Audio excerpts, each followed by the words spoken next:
Good evening, good afternoon, and whatever number this. Oh no, it'll be this week because this is pre-Purda political. See if I can say this: pre-Purda political podcasts, perfectly performed by people. And this wonderful person we have here, who is not just a prospective councillor for the town and the county. For the county, I'm not standing for the town. Okay, for the county.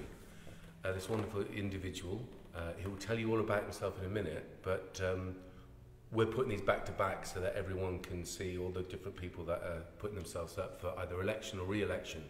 So it'll be this weekend, but obviously it's on the web and it's on Spotify and what have you for as long as electricity lasts. So, ladies and gentlemen, this is the wonderful Adrian Foster. Adrian, how are you? Thank you. Thank you, Ed. It's good to meet you. Well, it's good to meet you eventually, because here's the thing. I've heard about the work you do, which you can tell the people at home all about now, because it's a really good initiative that a lot of our young people go and partake or have in the past. Would you like to explain a little bit about the work that you do?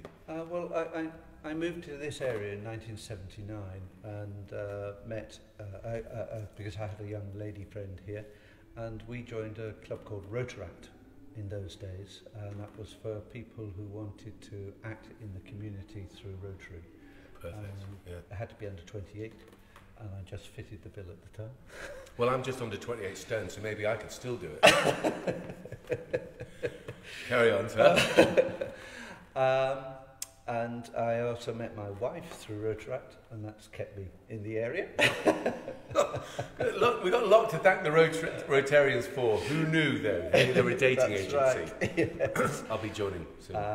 She went to Sheldon Road Methodist Church, and so I joined her at that church rather than go to two different churches, and so being involved with the community work that the church at Sheldon Road has done. Sorry, your great work at the Methodist Church in Sheldon Road. Yes, through my brother, I was involved in work with children from disadvantaged families, and especially children with behavioural problems.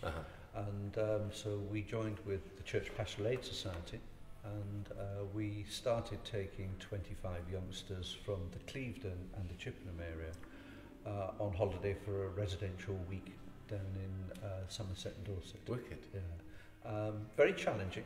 Yeah. A completely new experience for me at the time, but very rewarding. Yeah. Well, you know, it tells that we do that as well. Yeah. We predominantly did go to Oxenwood, which used to be the Wiltshire Outdoor Pursuit, and sometimes went to Braeside, but more recently I think we've been working with another organisation in Cornwall, but we're about to do a tricultural exchange with our young people with the Rotarians actually, the Rotary in Zagreb in Croatia and Limerick in Ireland. So if anyone's watching from those two places, Dobar Dan, that's for the Irish, and how's it going to my friends in Limerick. So it's quite similar, because a lot of our work, even though we do work across the community in different areas with businesses as well, looking at sustainable development, our main focus is on young people to give them the best possible hope of being able to have different influences that allow them to make better choices potentially, and help them with some of their emotional, behavioural issues. So is that your full-time job then? No.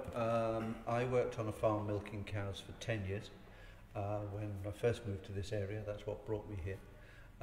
And at the age of 33, I decided that at 65, getting up at 5 in the morning and still pulling calves out the backside of cows at 9 o'clock at night, 6 days a week, was not going to happen. So I joined a bank and worked for a bank for 20 years. Wow. Really? Yeah. And then decided that it was time to do something different. And so for the last 12 years, I've been finding homes for disabled people across the country. That's fantastic. Yeah. Which, dare I ask, which is the most rewarding part of your life there? The milking of the cows, the milking of the people through the banks, or the people going into houses? Now, from a job's point of view, all three were very different. And all three had individual rewards. Working out of doors was great. Working for the bank and providing the opportunity for housing for people and giving them the opportunity they needed was fantastic. If you believe in that system, if you believe, Adrian, in that system, that old system that doesn't work, the boom and bust. What was it? What were they? Those mortgages that caused the 1998 crash. What are they called? Subprime. Oh, subprime mortgages, where we lent 95% of the value of a property to somebody who couldn't afford the 5%. And what's the latest government initiative? I think any time the government gets involved and interferes with the mechanics of the market, you're going to influence the market in a disproportionate way, and it will cause problems later on. You believe in the market as well, don't you? I believe, I didn't approve of Thatcherism, but I do believe that things will find their own settlements. Yeah. And my biggest and strongest views are that we should be spending substantially more money than we are on social housing. Not affordable housing, social as housing, all of the purports say about creating deposits for first-time buyers to buy. Yes, it's lovely to own your own home and have control, but it's a financial time. If we provided social housing in larger numbers, the cost of housing would come down dramatically, and people wouldn't be paying the very high rents they pay in private rent at the present moment, which is well, we can agree on that. I agree with you. I think that there should be a house for everyone before anyone's allowed to have a second home. Think how awkward that's going to be telling the Elizabeth, Elizabeth, you know your holiday home up in Scotland, it's gone because you can only have one home until everyone else in this country is housed. What do you think about that as it's a new and radical view. Oh, I'm new. I'm not new. I'm quite radical. I'm not new, and I don't know if you know. I don't assign myself to any political or religious, order or what can I call it? Theory or ideology. I do, however, as you know, work amongst people, so I can see at first hand some of the challenges. I know you do. I know you do, because I know, as I say, young people that go from Can-Do go to your youth club, and if you hadn't been providing that, there ain't a lot more going on around here. The Bridge Centre's gone. The actual provision for our young people, particularly with now this tidal wave of mental health that's about to hit us all, and is starting to hit, to be fair. I think your idea of social housing is absolutely right. How would you do that? So this latest idea, which hopefully has been rejected just on environmental grounds, if nothing else. This new distributor road, these where's Louis? Just look at Louis. If Louis falls over and faints in a minute, it's because he hears me say this in every interview, because it's important now, only because of the amount of money that's involved. This new distributor roads with these new homes. What are you saying about that? Well, there are quite a lot of different views from people coming from different angles throughout the whole of Chippenham. Yeah. I've lived in the area for a long time and always believed there should be a link road from the A4 through to the motorway that doesn't come through the centre of town and cause all the pollution that cars do. And I can remember when the High Street was the only means of getting in and through town. Yeah, no, absolutely. Saturday mornings was a nightmare. So I personally believe there should be a link road, but I don't approve of 7,500 houses the size of Calne being dumped on the outskirts. That's part of it. Yeah. So here's the thing, though: if we're really going to want to meet and there is a climate emergency. Now, I've been in this sustainable development game for 23 years, and I'll say it again because I think people don't understand some of the work that we do. I was told then that it was 30 years before there was a pivotal point being hit by humanity. It's only for humanity, remember. This is the bit, again. If we poison our planet, the planet just keeps spinning at 1,000 miles an hour into infinity. We as a species won't be able to continue. So it's in our vested self-interest not only build new roads, not to have transport that pollutes, because that's the problem. The problem that you've identified is pollution, not people's, and also in an era when people are going to have less jobs, they're going to be localised, presumably. I think we need to be investing in our local communities. We need to not be talking about infrastructural money, HS2 and all those good things, because at this moment in time, we're going to need to spend every last penny on mental health related challenges from right across the community. Was that boring? I bored myself saying that. Carry on. Sorry. I think the pandemic will have created, and we won't know or we won't see that until we are allowed to go back to nearer to normal life. The people being pent up in their houses for 13, 15 months it'll be very difficult for them to change and adapt back quickly to going into supermarkets with large number of people when you've had shopping delivery and everything. I was chair of trustees of Olive Branch, which is based here in Chippenham, which is for mental health counselling. And they managed to keep going throughout the whole of the pandemic by changing to telephone appointments. And to some extent, we've all learnt new, efficient ways of doing things and achieving more. But prior to the pandemic, mental health awareness was high, but the service provided by the community was small. And the waiting list, if you're on our NHS, is like a year or so away. Absolutely. And you need that now. And it's relied on the voluntary sector, such as Olive Branch and other Willows in Swindon, in meeting that need. Because the National Health will provide you with 6 appointments. That's right. And then you're on your own. A lot of people need a year or so of constant appointments to get through that. And we're going to see more and more of that. And so yes, money still needs to be spent to overcome this pandemic after the pandemic. Absolutely. Not just during. So I agree with you completely. As you know, part of what we do at Can Do Arts is also around mental health, because it has to be, isn't it? Because we're dealing with human beings, but we have a specialist counsellor. But how we approach it is quite subtle. So our provision is based on each individual person. It could be a homeless person or it could be a young person. It doesn't matter. The idea is about doing an assessment with that person, an audit about what their needs are. Sometimes it is housing, but they're all related, aren't they? And you know this again. All these things are related. If you haven't got a safe a sanctuary, should we call it, to exist, that has a massive effect on your mental health. So homelessness is a massive one. It was before the pandemic, during and after. Although, isn't it interesting that at a flick of a switch, there was no more people homeless in this country? Isn't that interesting? When it was kind of potentially a risk to have people out on the streets for everyone else, they were given homes or given spaces. But when it was deemed that they weren't a risk to anyone else but themselves, they were allowed to suffer and die on the streets. What sort of society are we living in, Adrian? Help me, I'm going to have a cardiac arrest. Well, that's another... There's nothing funny about that. I'm dying here. No, carry on. But that's another area that will need to be addressed.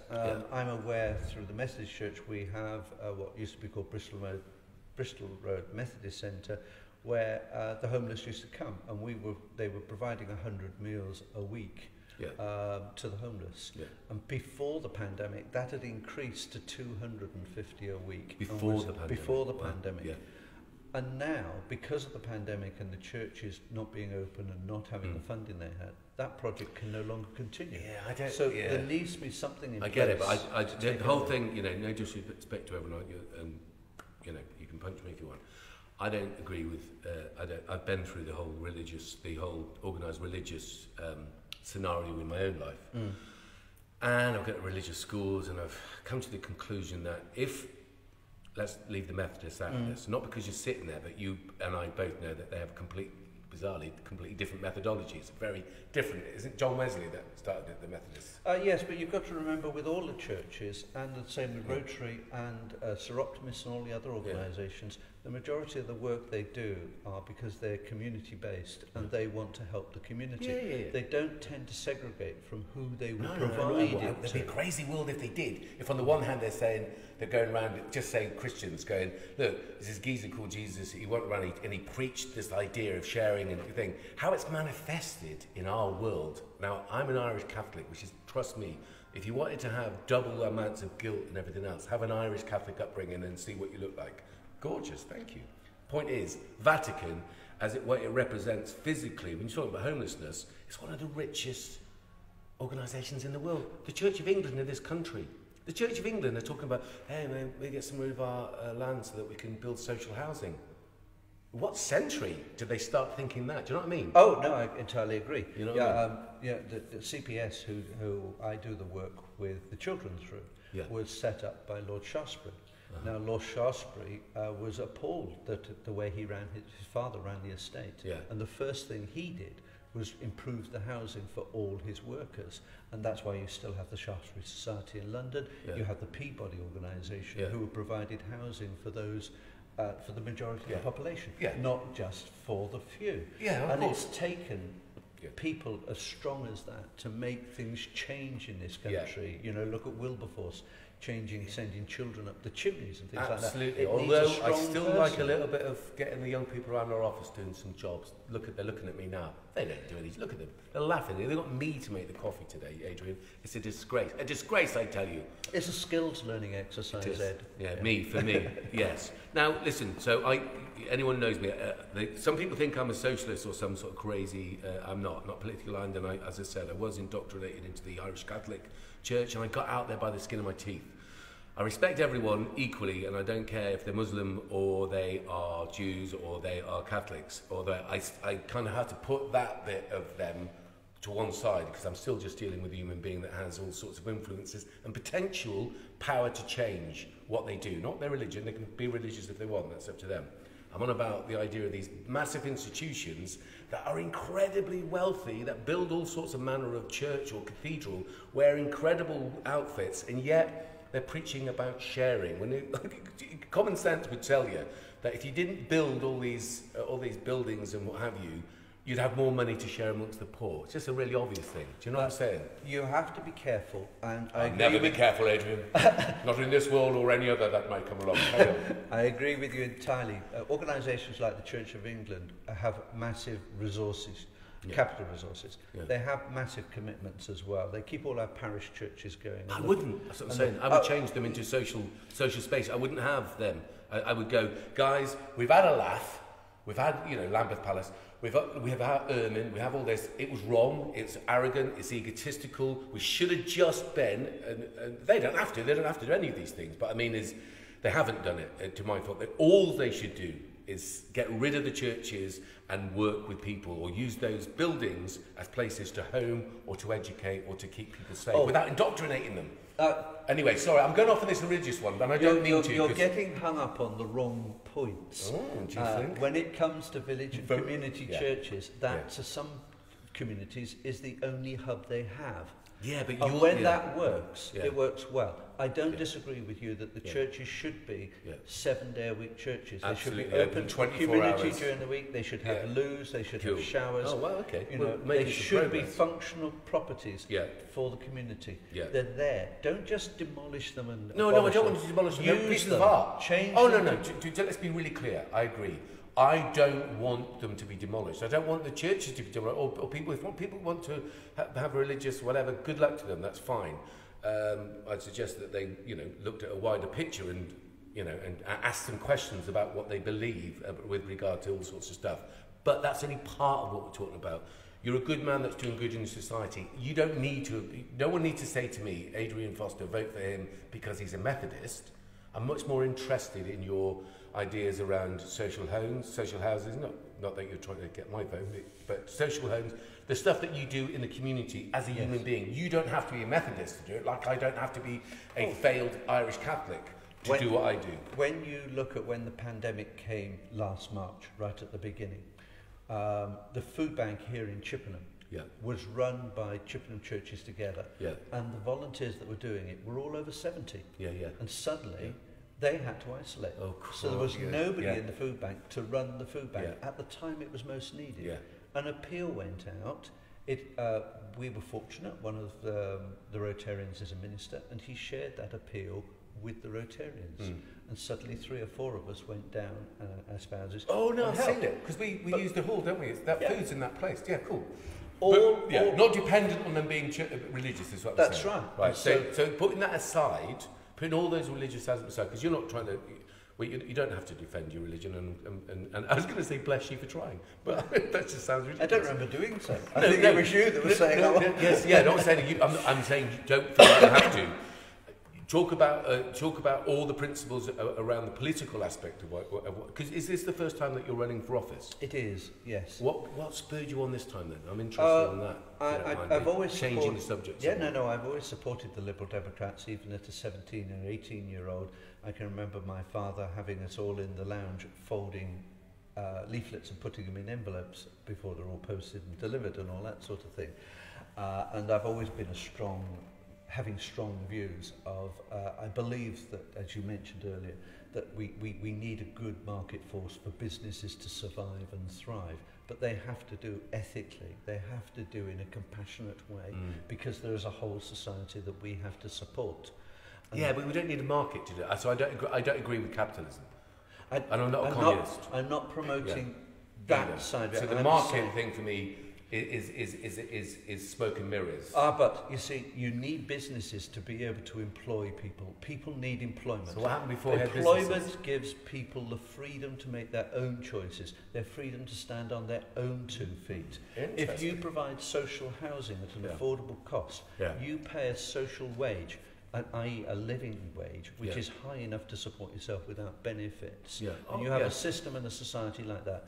People become independent, they become empowered to do things. If you have a system like we have at the present moment where it's impossible to break out of that social structure, then you're never going to achieve your goal. No, okay. So, but all I'm saying to you is, if humanity depended on market forces to survive, we would have all died during the 1929, whatever it was, failing of the thing. It happens all the time. People's lives are destroyed by, and it's an interesting one, isn't it? By the idea of creating just wealth for the sake of creating wealth.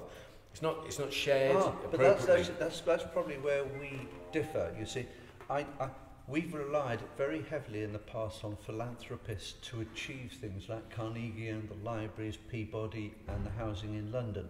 Whereas if we have a strong social government that can manage business as well, then you don't need them, because you can set the rules and the guidelines to achieve that goal. I would take all the money off the menu, but money is a ridiculous thing. The point of the matter is, we need shelter, we need food, we need clean air, and not necessarily in this order. Let's just say we need clean air, water, shelter, food, right? As a basic for survival. You don't need Peabody or anyone else to be exploiting you to create that. We've got land and we can grow food. So actually we can change the system where we don't invest in and gamble in foreign markets or offshore investments, which is appalling. Yes, we've also just in 2015 just compensated the slave owners, of which allegedly David Cameron's family got their wealth from owning slaves, and they were compensated, and we've only just as a country paid them off in 2015. What an appalling, that's Shaftesbury as well, isn't it? Not that he was, and Wilberforce.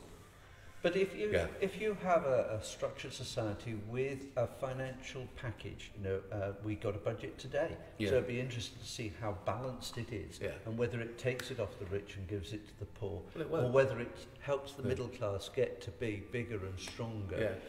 We will see. But that's the sort of thing that we need to change. What did it say it? Because you're going for it. Who you represent? Sorry, you represent Liberal Democrats. Which area? The Sheldon area. Because that's the community that I've worked in and reached out to. I think that's perfect. It makes sense. I know the people there. Of course, they know you, which is as important. And I feel very much about local democracy, with people having MPs and stuff parachuted into town or constituencies. It's just ridiculous on any level. That's obviously for party politics to get for them to be able to have majorities, but in reality, you in the community where people know you and know what you're trying to achieve, and that they know that you know what they're going through is really important. So I'm a big supporter of that. It's a diverse population even in Sheldon, so they're all coming from different angles. And this is where I don't think communism works. I don't think communism's ever been tried personally, but I'm not even talking about that. So imagine I'm only talking about something. With you. But you can't, because I've never invented. I'm still inventing the process of what I'm talking about. It's never been tried. But you're saying that individuals who are capable of making large amounts of money, if you've got people who are capable of being entrepreneurs, we need to encourage them. We need to give them incentive to do that, but we also need to make sure that what they do is socially acceptable and that it supports the whole of the community. Yes, I agree, and we can talk about Royal Tournament. No, we won't. Give me some of your policies. If we're going to have, and we will have housing developments, because you only have to go through even the towns around here at the present moment. If you haven't been through Melksham or you haven't been through Westbury prior to the pandemic, and you now go through it, there's whole housing estates that you've never seen before. Yeah. You know, so they will continue to build to meet this housing need. Yeah, but I don't know that there is a housing need. What there is a need is, so here's the truth. If it's run by developers who, of course, are in the throw of politicians who use their finances to get elected to give their mates contracts to make the HS2, which is another unnecessary. It's crazy. Developing for the sake of development. The houses aren't ecosystem houses either. They're not even sustainable in a way. They are really just sort of exercises in financial. What do I want to call it? Financial, I'm going to say jiggery-pokery, but it's not jiggery-pokery. It's a way of creating a perceived need to create a false idea of, that we're being legislated for. Your idea of social housing is like a council house, essentially, isn't it? Do you think? Is that what you're saying? It is, isn't it? Yes, it's like, that's the title that people would know from my generation when I was young. Yeah. It's called social housing now because the finances is provided by housing associations, which is rather than by councils. Yeah, but where does the money come from for council? Let's be clear about this. Where does the money come from? It used to come from a housing corporation. Yeah, but where does the money really come from? It comes from taxpayers. There you go. So every time we're talking about, what we're talking about is people and how other people prioritise the people's money. It doesn't need to be. It doesn't need to be. What, you mean there can be social housing? You've got pension funds and insurance companies who are now getting involved with social housing. Do away with pensions. They're putting the money in for social housing. Now, there have been rules about the percentage that housing associations could pay, which was like 4 or 5%. Yeah. And that's changed over the years, which controls and makes sure that the money they are borrowing is sustainable. Yeah. But we haven't allowed access to that. Now, you think the right to buy gave people their own homes, and it bought votes for the party that introduced it. Delusional. And therefore it was done for political reasons, not for social reasons. But the money from the sale of those houses wasn't then used to build more social housing. So all you're doing is reducing the pot. And that's what they want, because they want it to become a privatised thing, like the National Health Service, like everything else. But you can't say there isn't a need for housing. Oh, I didn't say. I'm saying at some families, you know, where young couples are getting married and they can't afford to rent, and they're still living with mum and dad. I agree. There's 2 households there in one. Oh, both of them wanting a new house to be built. I'm sorry, calling you mate. That's a bit presumptuous. After this, I've been called lots of things by our kids in the past. Yes, good. Well, so have I. If it's the same thing, I want to know. Probably the same kids. The thing, I guess, I'm conscious of coming from as an immigrant as well, is that just the whole idea that we can even have a discussion about the need for housing, because there's loads of empty houses, there's second homes, there's all these communities that people have got, you know, homes that live in London and live in parts of Wiltshire. If everyone went back to the idea that wait until everyone's got housed and then see how many people in brownfield sites as well. We can't keep churning up the land. We need also, I think, ever more to be mindful of that. We need to teach, we're able to facilitate young people to learn how to grow food. So we need county farms back so we can supply locally, seasonally made food, crops for our communities and the wider community. Forget about Europe. Forget about deliveries from across the world, because environmentally we can't, even sustainably. Forget about anything about whether the borders are shut. We need to do much more localised everything, really, but coming together as a community. That's a nice, fluffy view. Not fluffy, man. I'm hardcore. Yes, I'm hardcore. I'm literally hardcore. I'm going against the church, the royals, all the political service. That's not fluffy, man. This is based on real experience. Your farming one. I come from a farming background. You mentioned the small community farms. No, not small community farms. The county farms, where people did apprenticeships. See these people here that have been annoying me all day. Get them out in the land. Yeah. Get them out in the land, particularly these two. Get those two out in the land. Jess, you're going out there as well to learn how to hay bale, to learn how to create what we need, not slave labour, but as opposed to the idea that you can have industrial jobs or jobs which now, even through the pandemic, have been proven to be unnecessary. Ask yourself, what were you doing during the pandemic? What did you do during the war, Father? I was actually making some hay. That's good, but you know what I mean? People weren't doing anything. They must be going absolutely crazy, because all of a sudden, what they deemed before, were told by society, was valid and really important. They go, actually, you know what? That's going to go by the wayside. Now, that could be any sort of job. back to my point, we need food, so we need to grow it. We do, but we need to grow it in a sustainable way. I worked on a farm as well, by the way. Yes, and it needs to be economically viable. Of course. You know, but it will be. If smaller units are not economically valuable. Yeah. And if you put up the cost of food to cover the cost of production on smaller farms, then the poor can't afford food. Only the poor. And it's only available for the rich. It's only for the poor I'm talking. The top 1%, whoever they are, can go to wherever they get their food. I'm talking about food, housing, and every other part of survival, including interesting arts and music and what have you, shared by everybody, everyone having an equal access to it. So no more private schools, no church-funded schools, none of that, no boarding schools. I mean, come on. I work with kids in care. The last thing anyone wants to be doing is separated by the parents. Separated by their parents, separated from the parents. No. Tell me you went to a boarding school and you enjoyed it. I'm going to disagree with you there, because in different circumstances, different people need different things. When Rowford School was just Rowford School, a school for children with learning needs and other needs, it had a residential unit. Now that worked. Now some of those children were residential there because within the family unit, they weren't getting the attention they needed. They weren't getting the support they needed. Listen to me agreeing with you. Yeah, I agree with you. So there are residential schools. So when we define, when we define a very different thing. That's sometimes it's respite as well, isn't it? So but it was this council that withdrew that.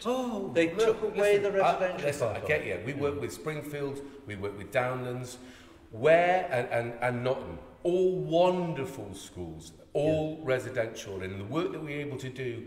Because of the relationships that a lot of those specialist staff had with those people, because, let's face it, they were surrogate parents. I'm on about well-adjusted, posh kiddies, if you like, being separated by money from the parents.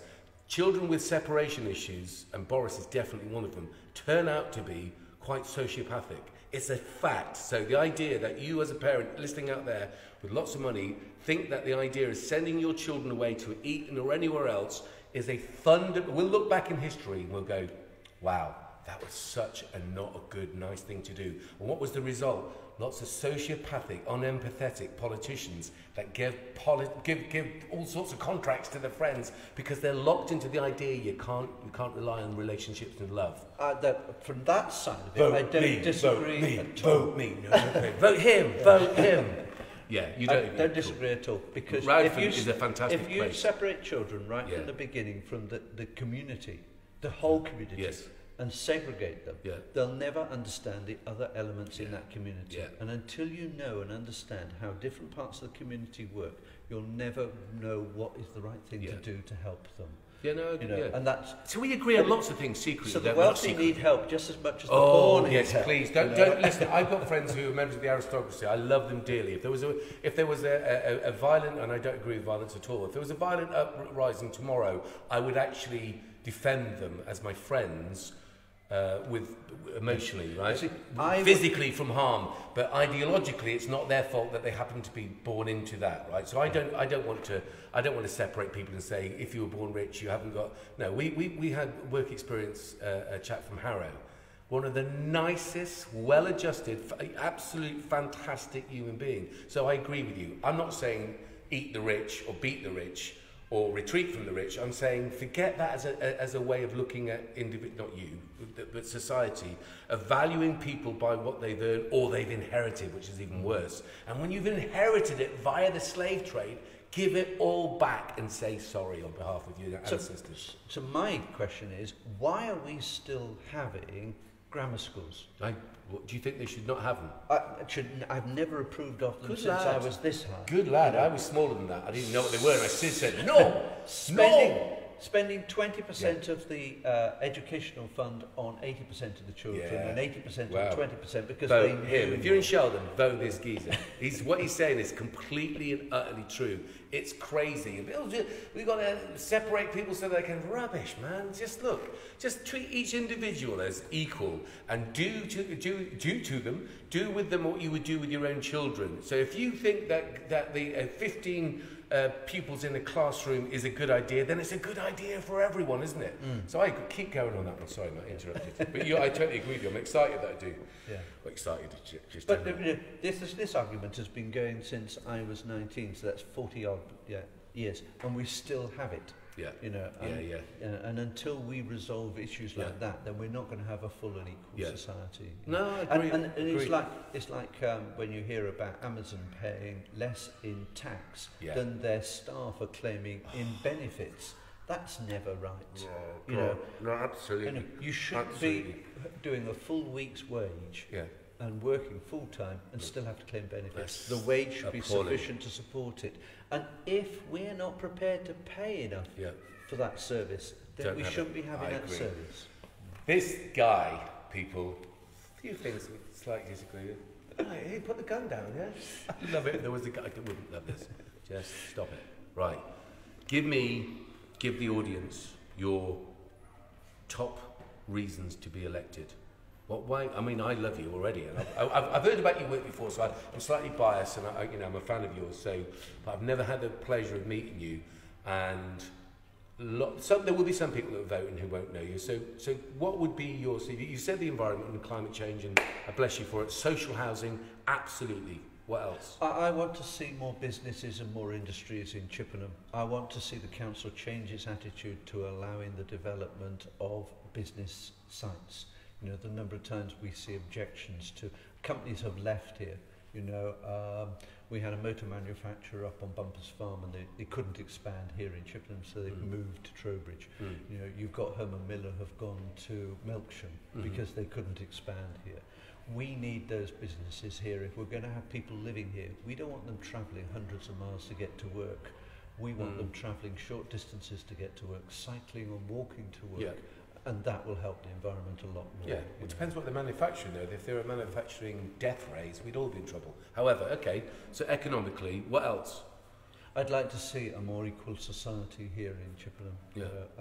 I'd like to see the council not holding back the money that's been given by the government to spend on community and enhance the community and support them through the pandemic period. To have come out with £17 million in reserves extra during this pandemic period, it's like saving for the sunny day, not saving for the rainy day and spending it on the rainy day. You know, and the only people that will suffer when you do things like that is those who can't afford it, not those who can. Absolutely, and then that sets off a whole negative path, not just for them, but for the families and the society that they live in. So if anyone's interested in the quality of life, trust me, if everyone in your society feels okay and part of it, they're less likely to damage your property and your person. Okay, I say that from first-hand experience. Right, well, so an equitable society.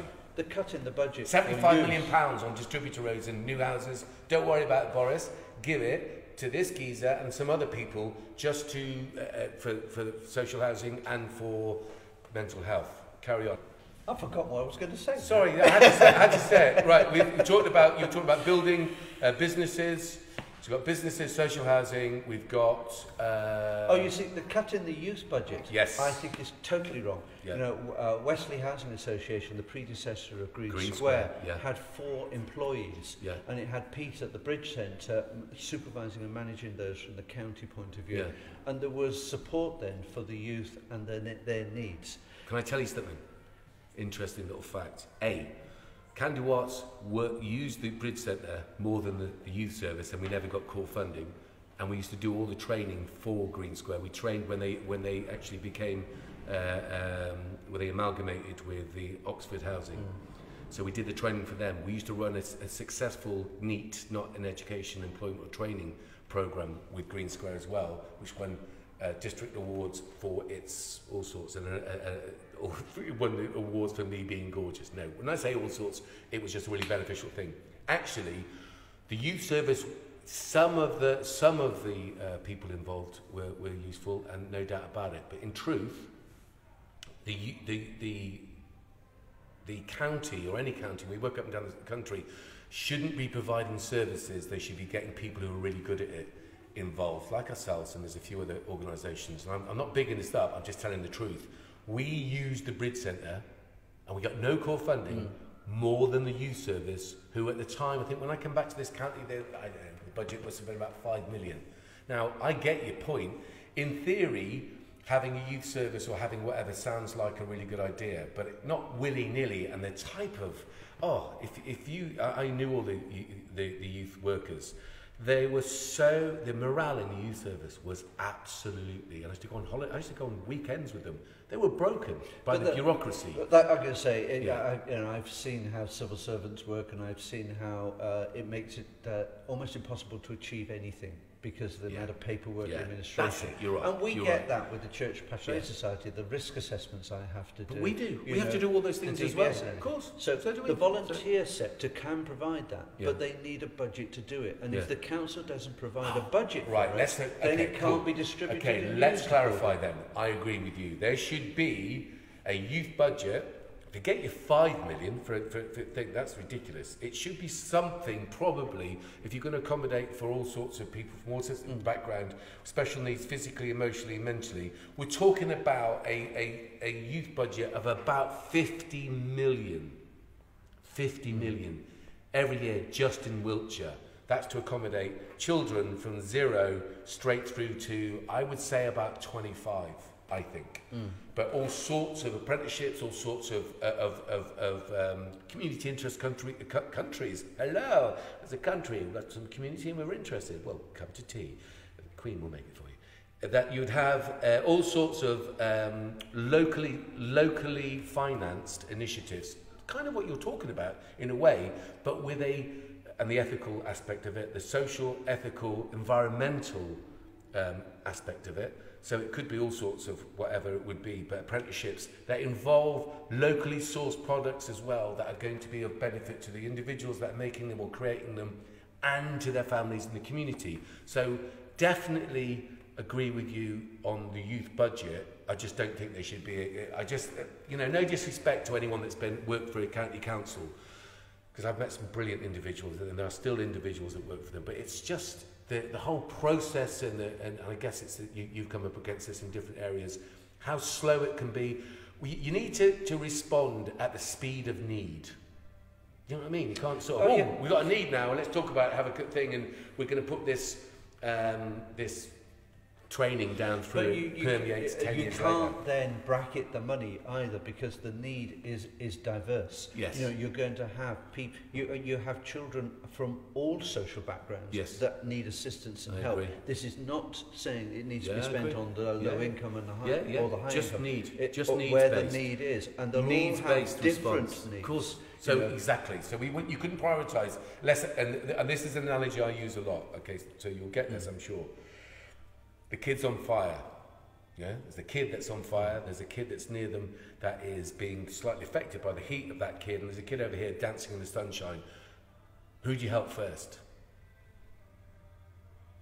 Presumably the person that's going to be able to solve the problem. Well, you do if you're a big thinker like yourself, and I'm going to vote for you. I'm moving the shelf just to vote for you. Here's the bit. You obviously, if a child's on fire, you try and put the fire out, right? And then obviously you're going to deal with a kiddie that was slightly burnt and was looking at and traumatised, and the kid over there, bless them, it's not their fault they're not on fire. Now, of course, the immediate response is you put out the kid on fire, but you're also talking and alluding to, I'm presuming, the idea that you would legislate for planning so that children didn't spontaneously set on fire. In other words, you would ensure that all children could dance in the sunshine without fear of being set alight. And of course, the fire is an analogy for lack of care, burning anger, feeling of rejection from society, feeling the need, and I've worked in prisons, that actually their only way to acquire those material goods that they're advertised 24/7 on the internet and everywhere else is to rob from people who might come from a different background, but they've definitely got something, because they wouldn't rob them if they didn't. But that's why we take children who come from well-heeled backgrounds, have not needed or wanted for anything, with us on a holiday in camps. We do the same thing. We do the same thing. The disadvantaged children learn from them what it is that makes them tick, and they learn of why they do things and why they need to do that, and we can then resolve those issues. Absolutely. So our group that we took to America, 17 young people, 7 of them were in care, but it didn't make any difference, because the point of being is that the 17 young people as you're saying, all had their different skills, their needs, but they were equal. They were having the same opportunity, and they were able to witness the Grand Canyon as much as they were able to do the theatre production that we took out there as well, because they were, in fact, there was a part of the play which was about kids going into care. Who played the kids going into care? Not the kids that were in care. Exactly. So they could empathise. Learn the role. Exactly. So we're very much on the same. But that budget, yeah. People will see that budget as being spent on the youth, but it's not. It's being spent on the whole community, because if you deal with the issues in society for the young people, it's not on the street. It's not causing a nuisance. Well said. I can remember at Derry Hill they were complaining about the children bouncing their football off of their garden wall all the time. Yeah. Well, if you provided a facility where they could do that in peace and quiet and not interrupt everybody else, then the whole of society benefits, you know, and that's why we need this investment. Totally agree with you. I totally agree with you. It's fantastic, this geezer. Seriously, you're nobody's ever listened to me before. No, I totally agree with you. Okay, anything else you'd like to say before we, because it's quite cold in here. No, I think we've covered most of the areas I'm passionate about. Well, I tell you what, fair play to you. It's people like yourself that do make society a better, a more cohesive, more functioning arena for us all to coexist in. So I wanted to say thank you on behalf of all our community, and if there's anything you think you've forgotten, tell me before I put this out. And if you want to come back, by the way, and talk about any of the other initiatives, whether we're here or at Can Do, we're going to be putting this out regularly. You might want to put out a campaign to raise funds for certain things, so we'll do that. Anything you want to do, really. Also, on the 21st of June, we're hoping to do, in partnership with everyone, including the mayor and whoever,